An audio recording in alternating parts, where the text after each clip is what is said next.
17 ఫిబ్రవరి 2024 శనివారము.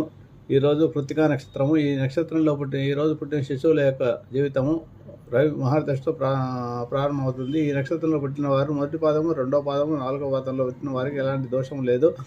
మూడో పాదంలో జనమైన ఆ శిశువునకు తండ్రికి, స్త్రీ జనమైతే ఆ శిశువునకు తల్లికి దోషం కలుగుతుంది. ఈ దోష శాంతికి హోమశాంతి, మహాన్యాసు రుద్రాభిషేకము, నక్షత్ర నవగ్రహ జపతానాలు చేయించవలసి ఉంటుంది. ఈ నక్షత్రంలో 1, 2, 4 పాదంలో జన్మించిన వారికి సామాన్య శాంతి ఉంటుంది. కాబట్టి శిశువు యొక్క ముఖము మంత్రములతో నోలో తండ్రి చూడవలసి ఉంటుంది.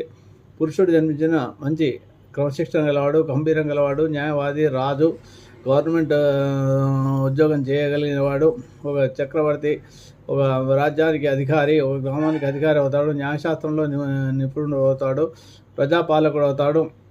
అలాగే సమర్థుడు, అభిమానం కలవాడు, క్రమశిక్షణలో మెలిగేవాడు, పరిరక్షకుడై ఉంటాడు. స్త్రీ పుట్టిన